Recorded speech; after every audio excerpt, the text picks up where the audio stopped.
If I'm a customer in Scotland, I'm pretty annoyed about this, right? So why are data centres getting money off, but I'm not? Yeah. Why is my heat pump, why is my EV any less of demand than a data centre? Hello everyone, welcome back. Thank you so much for all of your questions on our recent wind curtailment documentary. Today we're going to run through some of those top questions. Let's jump in. So there are only so many places where we can build wind, where there's good availability of land and there's also good wind resource. Now, the way that the system is designed is that it is the role of the generator to find those good locations and to build up those projects. The constraints that get caused by that are not to be dealt with by the particular generator. And so that's what's sort of moved the system into this direction. There have been some really good news stories in terms of the amount of wind that we are generating, and that has been pushing gas off the system, which means that we run off gas less often. And at a time when we're seeing, say, war in the Middle East, that is an incredibly useful thing to have as a system. Pumped hydro, we currently have 4 big stations in the UK. To build new ones, they take a really long time to build is the first thing, and they're really expensive to build, and you have to be quite selective in terms of geography. You need a hill and you need a lake. But really what we're seeing is lithium-ion systems, so big batteries, are actually quite a bit cheaper to build, and they can be built anywhere. So for that kind of 8 to 10 to 12 hours of storage that pumped hydro is good at, we're seeing more and more that batteries can compete with that and actually do so at a cheaper cost to the consumer. We see batteries in flexibility markets. So when we're very close to delivery, we see batteries being cheaper than gas units. But we don't want to build an infinite number of these things. Like all things in system planning and in power markets, you don't want to have too much of something. You want to utilize it. You want to get good value from the thing you build. So you don't want too much transmission. You don't want too many batteries. You don't want too many gas plants. You're looking for the right mix of all of these technologies. These are high voltage direct current cables that will go under the sea from Scotland to England.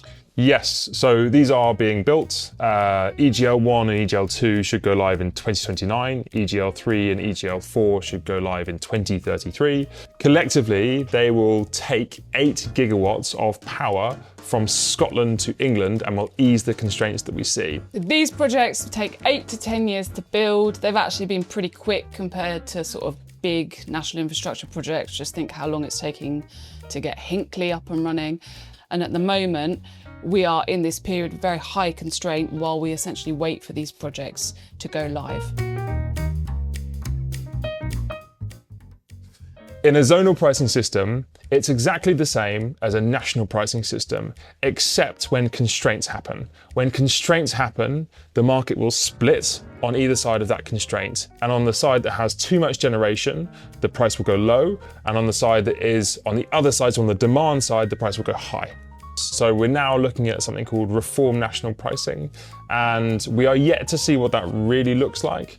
But the core parts of zonal pricing will probably try and come through in that reform national pricing. So we will try and give people cheaper energy if you're based in Scotland and it's windy.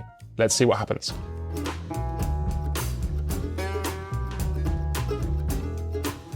I think the thing that is kind of critical to this is, let's say if you look at data centers or if you look at demand, in Texas, you know exactly where those cheap parts of the system are because that's coming through in the market price. So you know, okay, I need to go and locate in this area because the prices are low. So West Texas, there's an awful lot of solar, there's a lot of wind, and that's where a lot of the data centers have been built as a result of the locational pricing they have. Exactly. The problem is that we don't have that signal that's running through in order to give people an incentive to go and locate in Scotland. So here we have to have a government programme, the AI growth programme, which is paying people to go and locate in Scotland where the wind is, which will help reduce constraints.